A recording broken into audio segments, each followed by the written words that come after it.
The only podcast in the world that's equal part grid and iron, all the grid of Formula One and all the iron of American football. As always, I'm Sean Barry, and joining me along this magical mystery ride into the foray that is F1 and football is our NFL.com talent writer, the bald behemoth, holding down the fort in the land, Ooh. Nick Shook.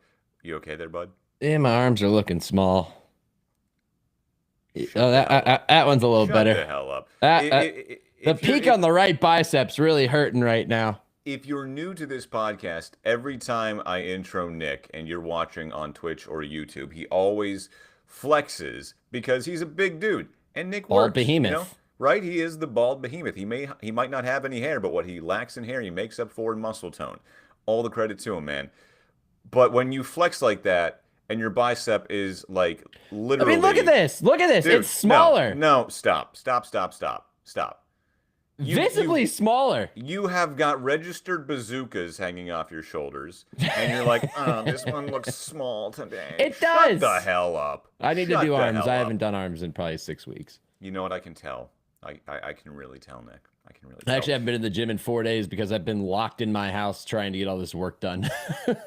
I So, feel that, man. It is Thanksgiving week. We are all up against it, so we can party, eat some turkey, and celebrate with friends and family. And if you're not new here, you might notice that there is a person missing from this little window we have, and that is our Canadian queen, Katie Caldwell. She's got the week off. She's got to do Canadian things, so we gave her the week off. what's Katie up to? She's doing Canadian things. I feel like that's just the default excuse now. What's Katie doing? Canadian things. Okay.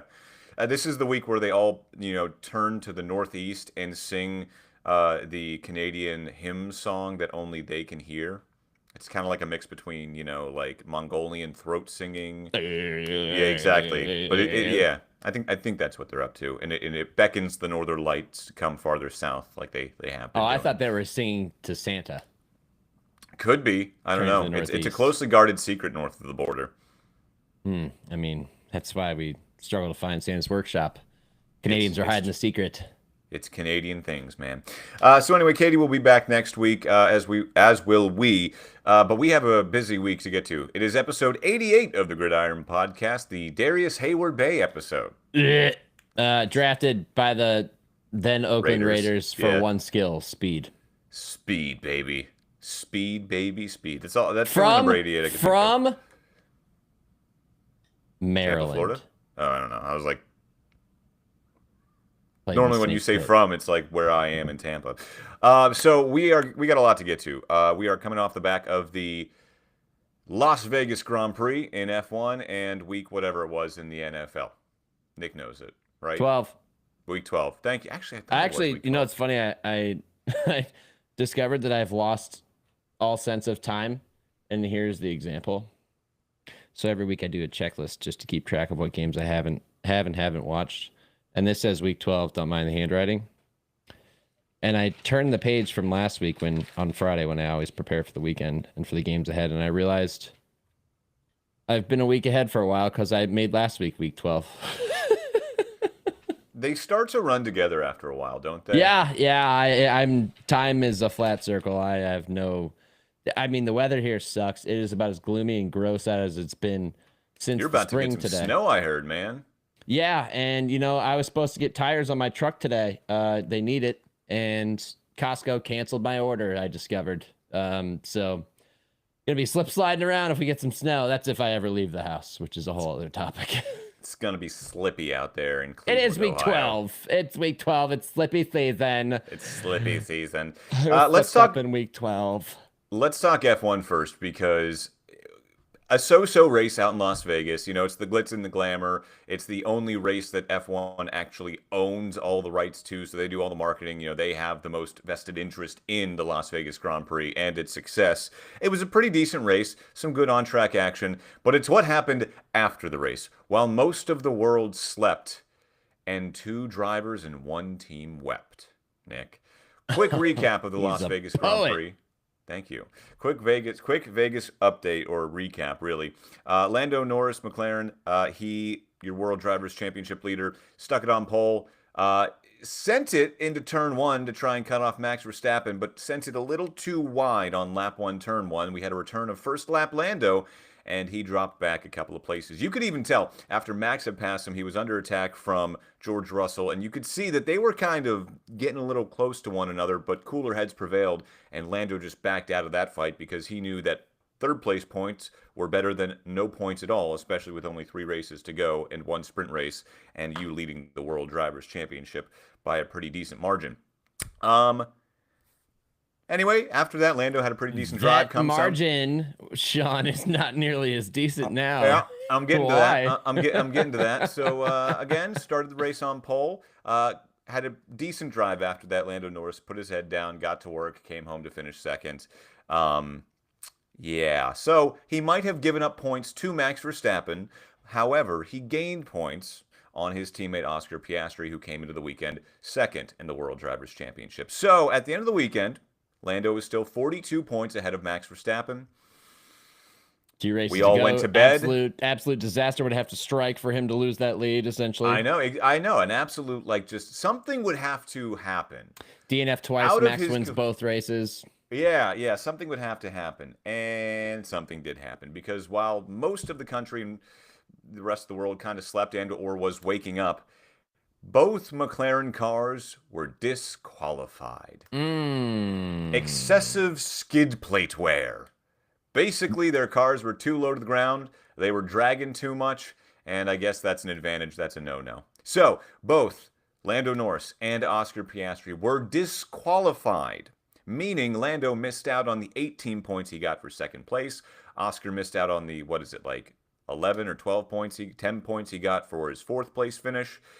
And Max Verstappen collected all 25 points on the both of them. So, as the standings now sit, Lando Norris leads the World Drivers' Championship with 2 races and 1 sprint to go by 24 points over both Max Verstappen and Oscar Piastri, who are tied for second place. It's a real shame that Katie's not here, because the sprint has never been more valuable than it will be over these next couple of race weekends.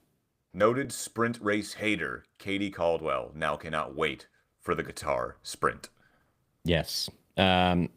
So essentially, for those who don't understand the purpose of the skid plate, Sean saying that the car is too low. When you lower your car, you reduce drag, which increases overall speed, increases pace of the car. Now, you can bottom out and lose downforce and then lose grip, but it seemed McLaren had this car pretty dialed in, and that wasn't really a possible risk. So when your car is that low and you're moving faster than any other car out there, you're violating rules, because everything has to have rules. And the way that they police this is by measuring the skid plate underneath your car. How often does the car hit the ground? Which you would think, in theory, friction would diminish speed, but the advantages of lowering the car that much are greater than the loss of friction caused by friction, right? So they measure it because there's 4 holes in the skid plate, and there's a starting point, and then they measure it afterward to see how much did the car drag, because it has to stay within a certain range to indicate that the car ride height was high enough to be legal. The McLarens were not. The McLarens were not high enough to be legal. And the McLarens also weren't fast enough to catch up to Max Verstappen. They were fast enough for Lando to make up that spot to George Russell and finish second before he was disqualified. And it really didn't make much of a damn difference for Oscar Piastri, which has been the story of his, second half of his season, essentially. Yeah, post Zandvoort, he's just been on the struggle bus. Which makes me place my tinfoil hat on and wonder, why now? Why, if your car was illegally lowered, were you still not benefiting from such an advantage in speed? I think that McLaren has been getting away with doing this for a while now, may have gotten caught, and has no idea what height to put their car at now within the confines of the rules, explaining why they didn't have the pace to catch up. And the funniest development of all during the race was hearing Max's engineer, GP, come over the radio and say, Lando has been told to come get you. He's gaining he listed like 4 turns. and Max instantly responds with like 5 fastest laps and pulls a massive gap on Lando Norris to end the race. I think, Sean, this is not an anomaly. This is not an outlier. This is a preview of things to come. Perhaps at the worst possible time, McLaren may have lost their competitive advantage, opening the door in the most dramatic way for Max to complete the comeback. What say you? I appreciate your tinfoil hattedness. I don't know if this has been a season long thing. I look at it and think this might have been very track specific, just because it was a weird weekend out there in Vegas. It was cold, it was wet for 2 of the 3 days they were out there. And I don't know if you saw Oscar's car, but it looked like it was on fire with how much it was sparking out the back. Like, it was very painfully obvious. Because it was too low. Yes, exactly. It was very painfully obvious watching this race that car is sparking a lot more than the others. Like, it's visibly different from the other cars, not just in its speed, but in how much it is sparking out the back. So I think that was like the telltale sign. They've raced at other street races before, obviously, right? That hasn't been a problem. Their ride height hasn't been a problem anywhere else. I mean, these cars, they get tested they have to pass a post-race inspection. So, and we've seen teams get gigged for it before. Ferrari in China this year, when both cars were disqualified. So I don't think this was a season-long thing. It could be. You could be right, because teams are always trying to, for lack of a better term, skirt the rules. Yeah, gain an advantage. So it possibly could be. And if it is, yeah, you're right. This is at the worst possible time with only 2 races left to go. That being said, there's not, you don't. I guess Yas Marina is technically a street circuit. I'm sorry, Sean. What's the name of the track? Sorry, Katie isn't here. Yas Marina. Yas Marina. So I think it's an interesting theory. We'll see how it plays out, because neither of the 2 circuits coming up in Qatar and Abu Dhabi really are anything like what they just went through in Vegas, which is it's a cool track. It's cool to see the cars go down the Vegas Strip, but it's probably like the worst like surface on the F1 calendar. Well, I mean, it's the same surface that saw drivers suck up drainage covers into an engine and destroy an engine at one time. And that almost happened. That almost happened this weekend too, because 2 years ago it was Carlos Sainz sucking up a water pipe cover. This time around it was a manhole cover, noticeably larger than a water tank cover. Oh my God, that could be like fatal. And they could see it lifting every time a car drove over it. It was just lifting ever so much. Because it was so heavy, it didn't outright come up, but they had to send engineers out there to literally bolt it down more, and it was still like coming up. So yeah, Vegas has its own challenges. I don't think Max was a fan, because he was taking shots at it left, right, and center. He was like, well, if we can even do anything, nothing works out here. That was like pre-race. So I don't think drivers are that much of a fan of Vegas, but Max was this time around. Picks up 25 points on both of his title contenders. He is right there. The good news is, if you are a McLaren fan and a Lando fan, like I am, all he has to do this weekend is gain 2 points on Max and Oscar. That is all he has to do. Basically, if he beats them in the sprint in the race, he is world champion. That's all he has to do. That adds to the intrigue, because I don't know if he's going to do it. What are the races left on the calendar, Sean? Qatar and Abu Dhabi. Qatar, kind of similar in some fashions to Jeddah. No, actually, it's more similar to Bahrain than anything, I think. Yeah, it's more similar to Bahrain. What was our Bahrain result this year? That was when McLaren was dominating, right? Yeah. It was the first race of the year. That was a long time ago, and a lot has changed Australia was since the first then. race, sorry. Yeah, but it was early. It's always early. That was a long time ago, and a lot has changed since then. Look, man, at this point, this is what I'm living for. I am living for Yas Marina to host the most thrilling conclusion to an F1 season since 2021. Like, I want this to come down to the final race. I thought I did. I really don't. You're scared. I really don't. I thought I did. I thought, man, it would be so cool if they were going 3 wide into turn 1. We had 3 drivers up for the championship in Abu Dhabi, and no, I don't want that at all. I want Lando to get these 2 points this weekend and just secure it. Just get it done with. This has been a fun enough season. I've had enough fun. Time to be done. Oh, I'm rooting for absolute McLaren catastrophe. I'm rooting for Oscar Piastri to throw a wrench into Lando's title hopes, and Max just pulls away from both of them. And then we get down to the final race. and it's neck and neck. That's what would be the real cinematic ending to a season that has included many peaks and valleys for multiple drivers and multiple teams. I hope for that. And I also shared this video on social media today. David Crofty as he's known, talking about, I just keep thinking about that scene from Jurassic Park where there's two people sitting in the Jeep trying to evade a T-Rex. Max Verstappen is that T-Rex. Lando Norris and Oscar Piastri are sitting in the Jeep. I'm like, yeah, let's go, baby. Let's go. Just the big thundering footsteps. Boom, boom, boom. Mr. 69 wins himself, Max Verstappen. Nice. Would be even better if he made 70, cutting in that lead a little bit more. The thing is, I mean, at Vegas, Max was talking about what number he's going to have next year, right? Because he's been number one for the last 4 years, which is only reserved for champions if they decide to use number one. No one else can use it.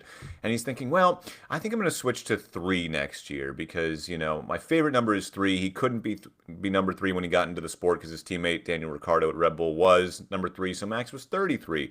Built a bit of a career off that. Won his first title as number 33. Won 3 more off number 1. So he's like, I'm going to be number 3 next year. He's already talking about not being champion next year, while still mathematically in the championship fight. And like he doesn't want it. He doesn't want it. No, he does. He does. He's not gonna like give up. But he's like, he wants it. I think I might. Let's think about where we were last year. Last year at this time, we were like, how much longer is Max even gonna race? Like, what is there left for him to achieve? It's right in front of him. The greatest comeback ever is right in front of him. He definitely wants it. It's just that it wasn't really possible until the FAA disqualified Oscar and Lando. Oh, rightfully wait, so. I can do this? Rightfully so. Oh yeah, no, rightfully so. No, you're absolutely right. I'm not it's complaining possible. about it at all.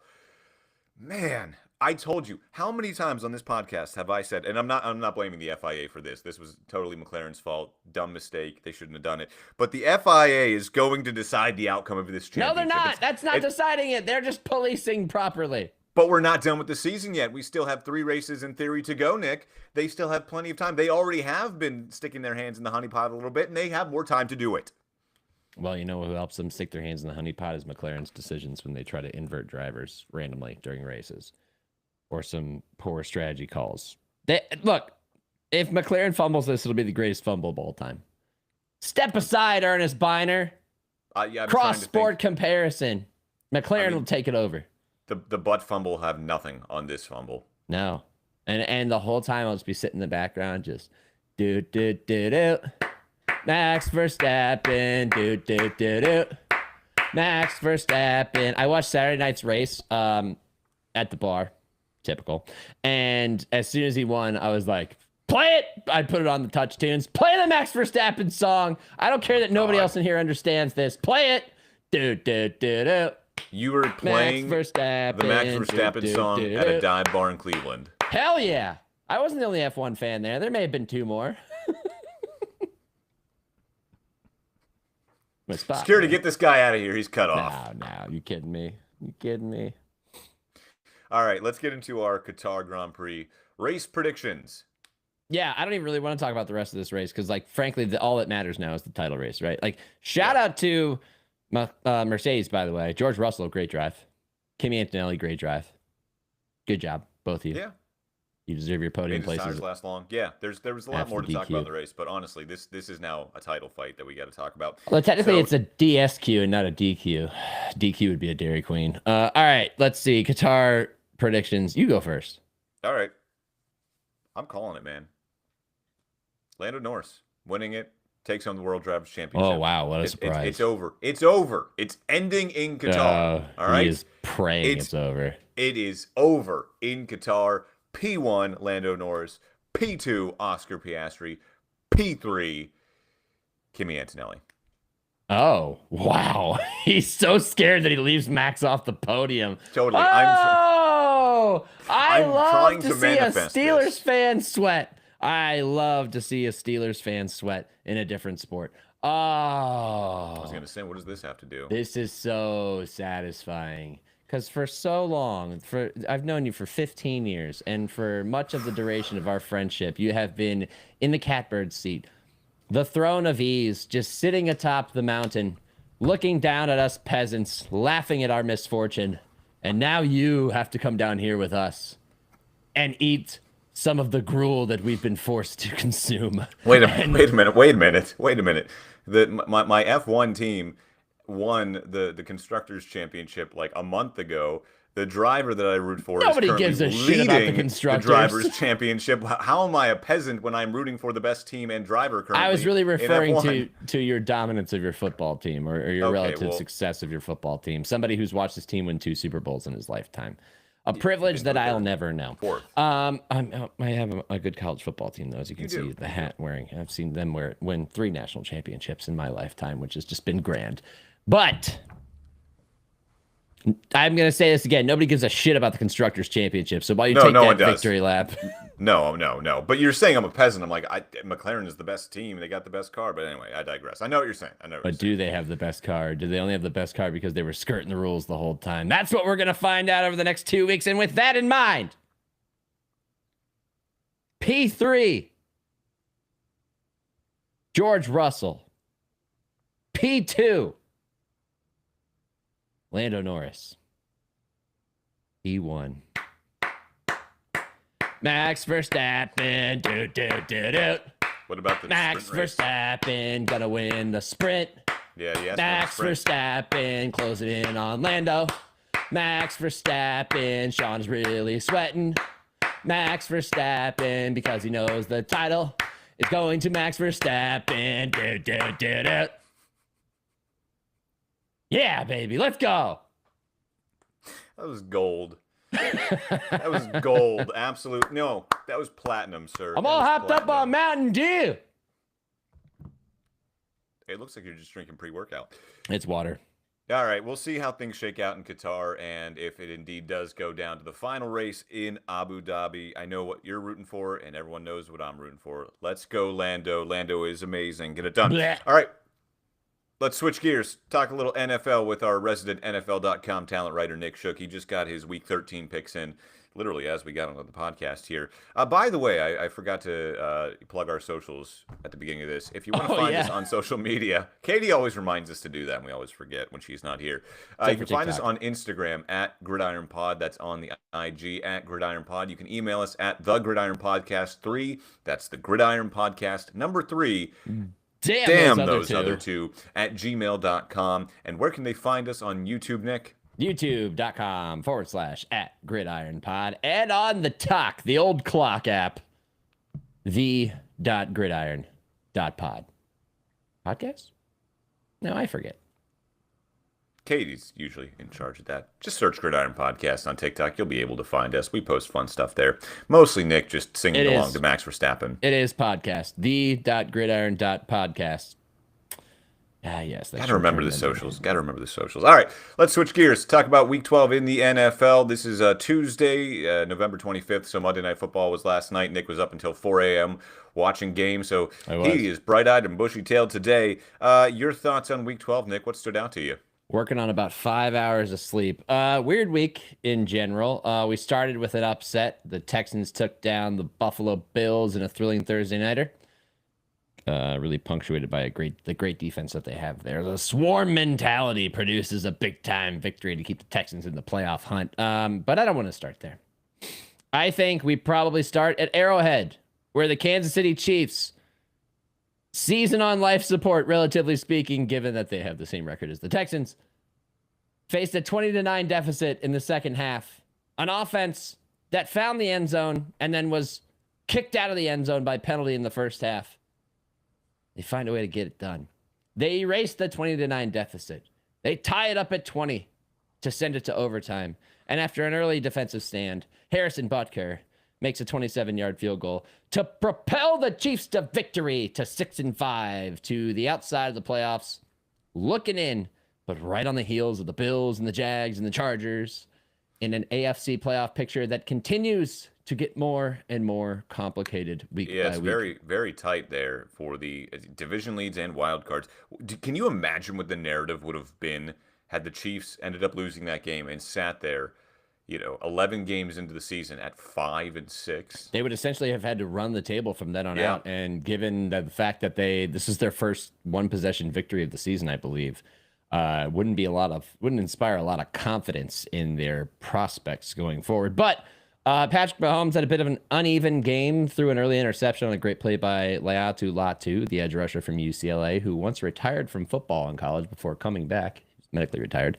The Chiefs offense didn't really look all that great until the fourth quarter, but once again, a history of success, a culture of winning propelled them past a Colts team that at 8-3 is still, obviously in a good spot for the playoff, chase and everything else, but may have lost a little bit of confidence from those backing them, given how they kind of, I wouldn't say crumbled, but kind of rolled over in the biggest spot. I mean, they had a chance to score a huge victory over the Chiefs and kind of cement their place as a legitimate AFC contender, and they failed to do so. What are your thoughts, your feelings after seeing the Chiefs stay alive, relatively speaking, with this one?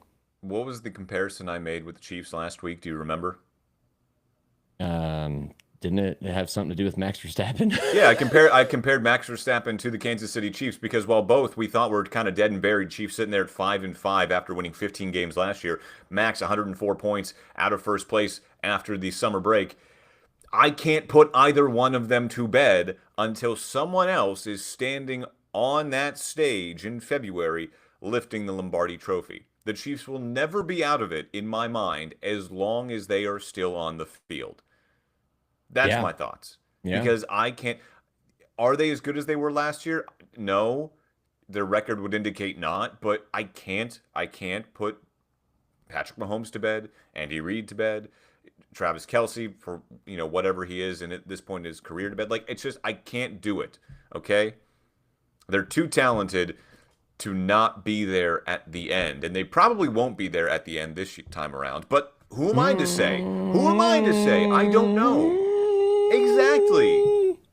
Who knows? Who knows? I mean, the most important thing is that they got the win. Their schedule going forward. Dallas. Ooh, this is kind of rough. At Dallas. Home versus the Texans. Home versus the Chargers. At Tennessee, that's a win. Home versus the Broncos. At the Raiders, that's a win.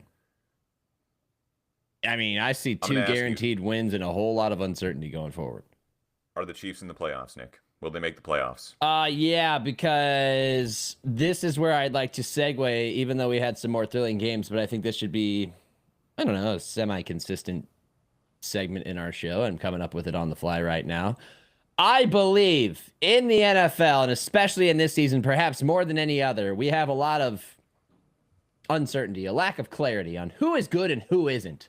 Parity is at its peak right now. I was going to say, some may call it parity. Yes, it is manufactured by the salary cap. I believe we closed our parity circle at one of the earliest points in an NFL season in recent history this year. I think it was like week 9.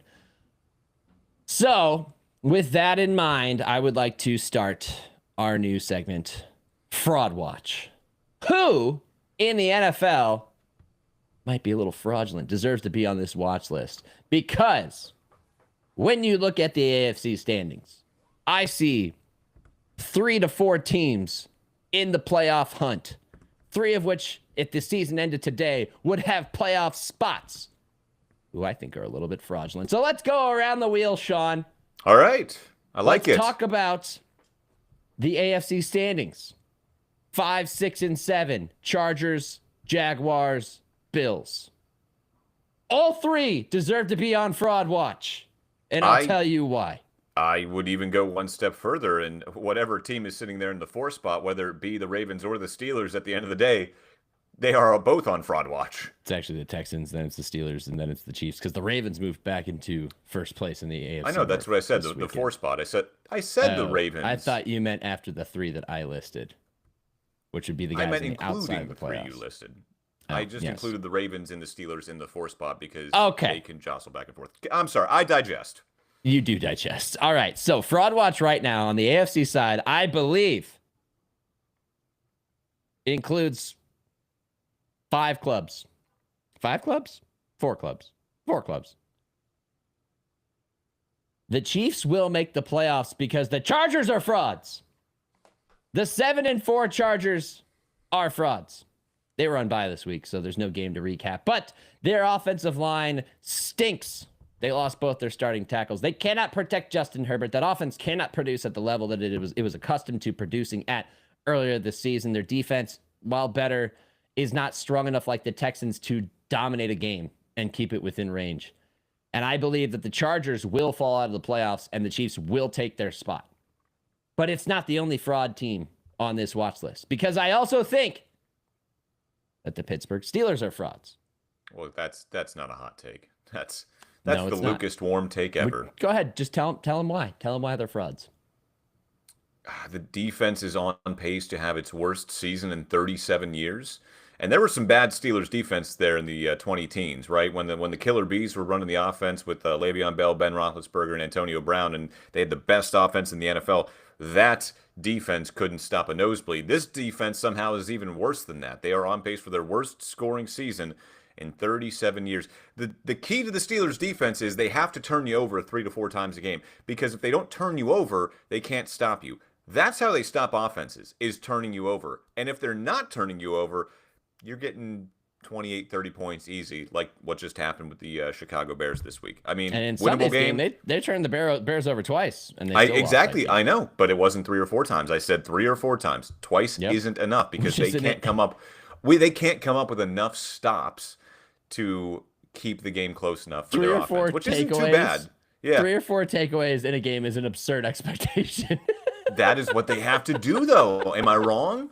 No, that's what's funny about it. That's why they're fraudulent. Also, their offense, I don't know what the hell they are. They don't know what the hell they are. Mason No. Rudolph does a decent job as a backup, but like they have no identity. They have no consistency on that side. They're frauds too. Arthur I Smith think forgets Jalen Warren exists. I don't know. Yeah, Yes. no, they're Yes. 100% frauds. And honestly, at this point, they might be headed for their first losing season under Mike Tomlin. It's possible. yeah, it is possible. Shout out to Kenny Gainwell though. He's been pretty good lately. He has been. We look at the Pittsburgh Steelers remaining schedule, and we see Buffalo, Baltimore, Miami, Detroit, Cleveland, Baltimore. Yeah, you might win split with the Ravens. You might win 3 of those games and finish 9-8 and keep that winning season thing alive. Yeah, But I don't yeah. think 9-8 is good enough to get in the playoffs. I So do not. frauds. And honestly, I don't want to see this team in the playoffs. I really don't. Oh, shut up. Yes, you do. No, I don't. We've seen worse Steelers teams in the playoffs. The 12-4 team was a worse Steelers team Yeah, than this. yeah. They No, were. Ben Roethlisberger's last season, I feel like that was a worse team than this. The they defense lost was a lot better, though. Yeah. The Chiefs, it was like 34-7.5. Like, Yeah. okay, thanks for coming. Yep, and that'll be all. Thank you very much. Another team on the watch list, the Jacksonville Jaguars. 7-4, currently owning the 6th seed in the AFC, and had to really fight all the way through overtime to beat the Arizona Cardinals, a team notorious for collapsing in the fourth quarter. I don't know who the Jaguars are. They have strong weeks. They have weeks in which they look terrible, and it all starts with their quarterback, who makes a habit of throwing bad interceptions and also makes a habit of making great plays. And there's just no reliability with them at all on that side of the ball. I do like what their defense has been doing as of late. They were dominant against the Chargers 2 weeks ago, but they also gave up 36 points and completely collapsed against the Texans the week before that in a AFC South loss that will loom large in those standings. Let me ask you, they are sitting there at 7-4 right now as the division leader. Indianapolis, the division leader, my bad. They're sitting at 7-4. I see 3 wins left on their schedule. 2 against the Titans, 1 against the Jets. Yeah. Does 10-7 get you into the playoffs? It gets you in the conversation, but I have a feeling that they are going to trip up somewhere else. Perhaps the Titans get their second win of the season, because the Titans are coming off of their best game of the season in a 30-24 loss to the Seahawks. Which, by the way, can we give Liam Cohen his flowers? I mean, he's done a good job as a first-time head coach in this league with this team. He really has. He has. It's not like the cupboard was bare. No. It's just that they've had some peculiar losses. The week 2 loss to Cincinnati, the loss to Houston. But at 7-4, I think they're above expectation, and I think that you could consider it a success, even if they miss the playoffs. The questions remain regarding Trevor Lawrence. So they're another fraudulent team in the AFC. The Buffalo Bills are a fraudulent team in the AFC, and that is the last of our fraud watch on the AFC side. And the reason is, like the Jaguars, I don't know which Bills team you're getting from week to week. Now, this game that they lost to the Texans was an example of fantastic defense and how a good defensive performance can still be entertaining. Yes, that's what I wanted. I didn't want to immediately say the Bills are frauds, because that's saying that the Texans are not good because that defense played absolutely Right. lights out. They did everything the Tampa Bay Buccaneers the week before did not do against Josh Allen. Right. And there's two arguments to be made here, though. And I'm not disputing any of that because I think you're absolutely right. The Texans won that game more than the Bills lost it. But if you are considered a Super Bowl contender, if you really believe you're in the elite class in the NFL, you win that game. You win games like that in which adversity smacks you in the face. You find a way to get it done. And it sounds, cliche and whatever, winners just find ways to win games. But like seriously, in that game against a Texans offense that really is not good at anything, you outscore them. You find a way to turn them over and outscore them. You don't lose by 4 points. It's that simple. You get that last drive. You finish that last drive. Yeah. I said in our division preview series, the Bills will only be successful if they don't ask Josh Allen to be Superman every single week. It's a tale as old as time. Josh Allen, save us. You're our only hope. Okay? Obi-Wan Kenobi ain't walking through the door here in Buffalo. Which is a shame because James Cook is having a hell of a season. And they, 17 for 116 against the Texans with a long of 45. That was the touchdown run that put them on the board early. But again, they go away from him far too often. And they are another team that lacks consistency in the way that they approach the game. Not to mention the fact that their best receiver right now, no offense, is Khalil Shakir. They did not have Dalton Kincaid available. When you remove one of those tight ends from the equation, everything gets more difficult. And also, Keon Coleman, healthy scratch, inactive for the second straight week because he was late to a meeting. Doesn't really make sense. They don't have they don't have the identity of a winner, which is a shame because their defense has played a lot better, but they've also suffered a lot of injuries on the defensive side of the ball. So I can't take them seriously. You can call me a Bills hater. You can be blinded by your love for Josh Allen and Haley Steinfeld. I think that was her last name, and everything that's fun about him. And he's great. He's very lovable. He's a very marketable guy. Love him. That's awesome. But he cannot carry you like LeBron had carried the Cavs to the finals for 4 straight years. 2 of those years he carried them to the finals. So I'm sorry, Bills fans, but you're on fraud watch. You'll make the playoffs, and I still don't think that you're going to get to where you think you want to go. Nope. And that is going to leave space for the Kansas City Chiefs to tie a bow on this, to close this circle, for the Kansas City Chiefs to make the playoffs, and possibly the Houston Texans to make the playoffs, because the Jaguars, while I put them on fraud watch, guess who's still... Oh, actually, they've already played twice, and they've split those games. And if I look at the Texans' schedule, I think they have more winnable games in their schedule than the Jaguars do. What about the NFC? Because there's not nearly as many frauds in the NFC, I think. Actually, but there are a couple. The Texans and Jaguars might have about the same amount of winnable games. It's going to be close. NFC side. That's where I guess we take this conversation about Week 12 back over here. Interesting developments this week on the NFC side. Obviously, you have the Bears beating the Steelers, moving to 8-3. I hate to say it. Bears might end up on the fraud watch list on the NFC side. I would like to put the Bears on the fraud watch list. Nothing against them. Clearly Ben Johnson has turned the Bears around. Good for him. And I hate to be this guy who says this, but also who have they played? Correct. Their best win is against the Cowboys week 3. Or the Steelers. Or the Steelers. Yeah. But they still don't have Raiders, a quality Commanders, win. Saints, Bengals, Giants, and Vikings. Yeah, that's going to be the knock on them. That being said, if they get into the playoffs, hey, they're playing with house money at that point. They're ahead of schedule. We'll see what happens. Teams can punch above their weight in the playoffs. You never know. It's true. And they might. I mean, at this point, aren't they leading the division? They are. They could have a home game. They could have a home playoff game at Soldier Field. And I made this point on NFL Daily last night. We are going to get some gross matchups in the playoffs.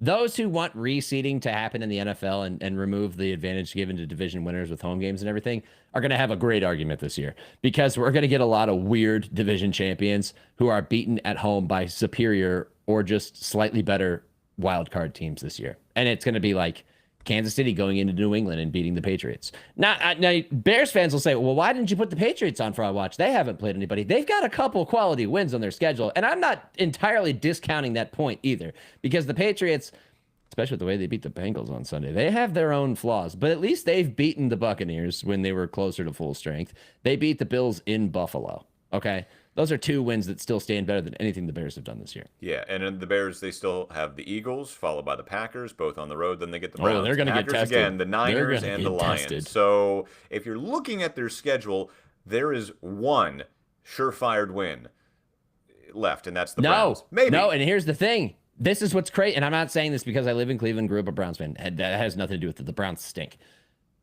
But that's 4 straight games against really good defenses. Eagles, Packers, Browns, and Packers again. All 4 of those defenses could throw a massive wrench into their ambitions. They could come out of that stretch. There is a possibility that they get to week 17, losers of 4 straight, desperate for a win at 8-7. Very possible. It is possible that they could lose out. It is very possible. Niners and Lions to close the season. You're right. They could very well We are finish going to 8-9.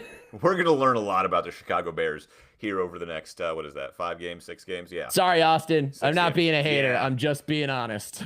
Yeah, Austin texted the group chat with me and Kevin Kendall, and he was like, awfully quiet in here today. Shut up, Austin. No. Shut up. And You he beat keeps Mason sending the Rudolph. same Congrats. bear down emoji sequence there. And frankly, enjoy your success because it all could fall apart very soon. I'm just could saying. absolutely fall apart. So I'm calling the Bears frauds for sure. Fraud watch. And I hate to say it, I'm sitting here in Do it. Tampa, Florida. Do it. I cover them for a living. Do it.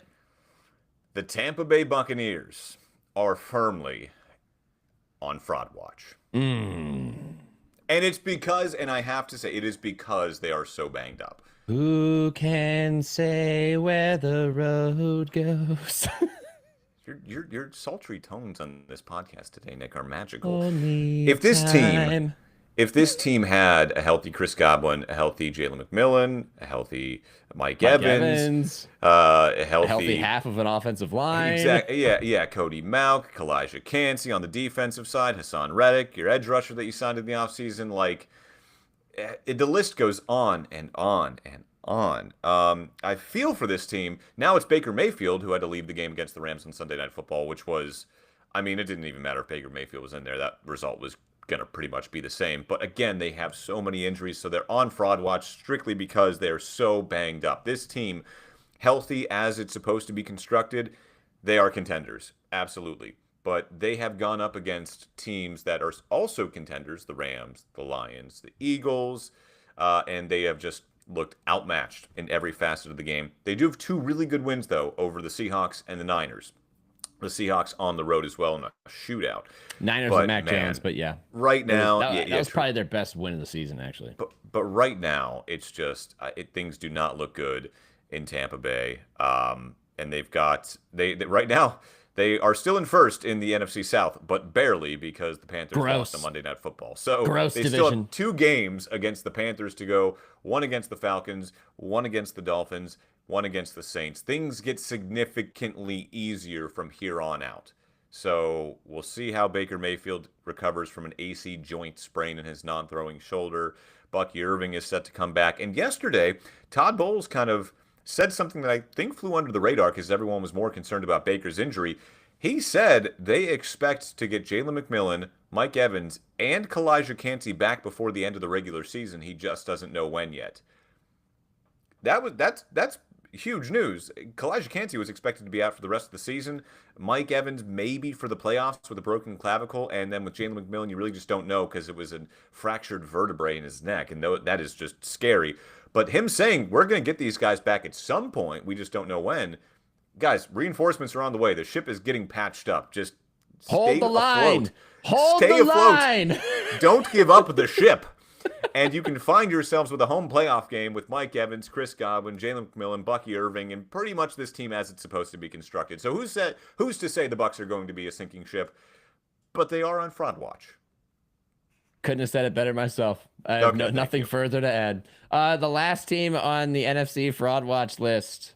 This is kind of a layup because it gets weird. Like I actually feel like the top 7 is a lot firmer in the NFC than it is the AFC. Right now, the top 7 is the Rams at 9-2, the Eagles at 8-3, Bears at 8-3, Bucs at 6-5. Again, giving a 4 seed to a division leader, even though they have a worse record than the next 3 teams on the list, which is the Seattle Seahawks, the Green Bay Packers, and the San Francisco 49ers, which means, Sean, that the Detroit Lions, if the playoffs started today, would be out of the playoffs. Yeah.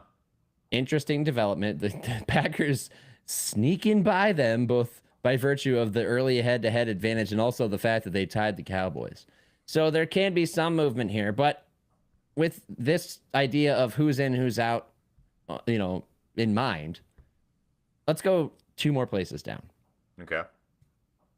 Because I feel like when I look at these 7 teams in the NFC, all of those teams in my mind, even if the Buccaneers get healthy, they're probably they have the weakest argument for this right now. But those 7 in my mind are playoff teams. Like I look at them and I think playoff team. AFC is completely different. But if we're going to swap one out for another, there are 2 candidates, possibly 3, but I really think 2 because I think the Panthers are frauds. And we kind of saw why on Monday Night Football in that loss to the Niners. Good season for the Panthers. You've had some fun. You're not a playoff team. They're just 6-6. You're not a playoff team. Now, if the Buccaneers collapse, then you could be in the playoffs, but it's by virtue of the Buccaneers collapsing, not necessarily your success. Teddy Bridgewater could be starting against Arizona this week. We don't know what's going to happen. And the last time Baker had a non-throwing shoulder injury, he fell apart, and that was his last season with the Browns, which led them to Deshaun Watson, and that's why the Browns suck now.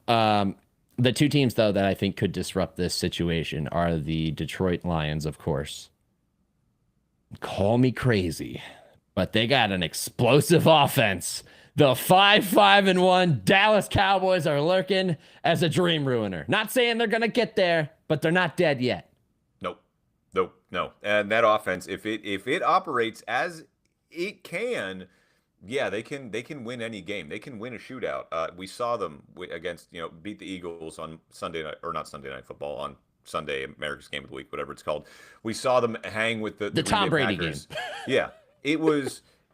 This offense is fun to watch, and everyone's like, "Oh, look at the Steelers! They traded away George Pickens, and now he has more receiving yards than their entire receiving core." Yeah, yikes, that one doesn't look too good. And he's not crashing out nearly as much as we thought he would. So yeah, that's not looking too good. He looks pretty damn good. He looks spectacular. Good for him, though. He looks better than DK Metcalf does. I don't want to put the Cowboys on fraud watch because I don't think that they're frauds. I think we know what they are. In order to be a fraud, it's implied that you're believed to be a contender. Correct. And the Cowboys are neither. Correct. I think we know what the Cowboys are. Explosive as all heck offense, bad defense. That's getting better. And they're going to punch above their weight kind of sometimes if you let them. Like obviously the Eagles just let them come back into the game. Did we spot them 21 points? Yeah. Did we lose the game in the first quarter? No. Can you lose the game in the second quarter? All right, Brian. We get it. We get it. We sucked the first 3 quarters of the game. Okay, we came back and win it. All right, relax. Don't remind us. So no, I'm not going to put the Cowboys on fraud watch because that would indicate that they're actually contenders to begin with. I will answer your question though, Nick, because we said that the Bears are on fraud watch. They're sitting there at 8-3. I'm sitting here now telling you the Chicago Bears are not going to win the NFC North, not with the schedule that they have left. It's going to be the Lions or the Packers. So I think the Lions do move back up into the playoff conversation and the Bears move out altogether. There you go. Okay, I love that. Oh, I love that. Interesting clashes ahead that could significantly affect the playoff picture. We have the Detroit Lions on the Cowboys schedule in 2 weeks. The Cowboys' next 4 games versus the Chiefs, at Detroit, home versus the Vikings, who look awful and look like the bet on JJ McCarthy was a bad choice. Home versus the Chargers. If the Cowboys split, they'll be 7-1 with games against the Commanders and Giants, games that we would expect them to win. That's 9-7-1. You're on the edge. You are on the edge. And if the Bears were to lose out in the disaster scenario that we've already laid out for them, they would be 8-9 and they would be behind the Cowboys, which would bring to life your expectation, unless both are left out, but a lot of things left to solve, a lot of intrigue remaining in these final 6 weeks that begins with our Thanksgiving games, which always features the Dallas Cowboys against somebody and the Detroit Lions against somebody. This time around in week 13, it's going to be the Packers and the Lions taking the field in Detroit and the Chiefs playing the Cowboys in Arlington. Turkey Bowl. Yeah, and you know what? And then we get the unfortunate matchup of the Bengals and Ravens, but Joe Burrow's coming back. Good news for my fantasy team. We could have 3 good Thanksgiving games for the first time, perhaps ever. And a lot I'm looking is at forward to stake. it. It's week 13. We now know that week 13, and we got the Qatar Grand Prix coming up this Sunday as well. Nick, anything else? No, I think we did it, Sean. I think we did Cool. it at an Sounds efficient good. rate. We're coming up on 50 minutes here. We love you, Katie, but I think we handled the job without you, and we miss you, and we can't wait to have you back. The Queen will always be welcome back to her court. Thank All you so hail. much for listening to episode 88 of the Gridiron Podcast. For Nick Shook, the absent Katie Caldwell, I am Sean Barry. As always, you can check us out on Instagram at GridironPod. You can email us at thegridironpodcast3. That's thegridironpodcast number 3 at gmail.com. Damn those other two. Damn and those we're other two. on the talk at the.gridiron.podcast. And we're on Nailed YouTube, Nick? youtube.com/@gridironpod. For Nick Shook and Katie Caldwell, I'm Sean Barry. Live life in the fast lane. And to clean up for the Darius Hayward Bay, just Yeah, give me someone better than that. that's just gross. The Michael Irvin episode, the CeeDee Yeah. Lamb episode. That's all I got. We'll see you next week. Good night, Canada. Good night, Canada.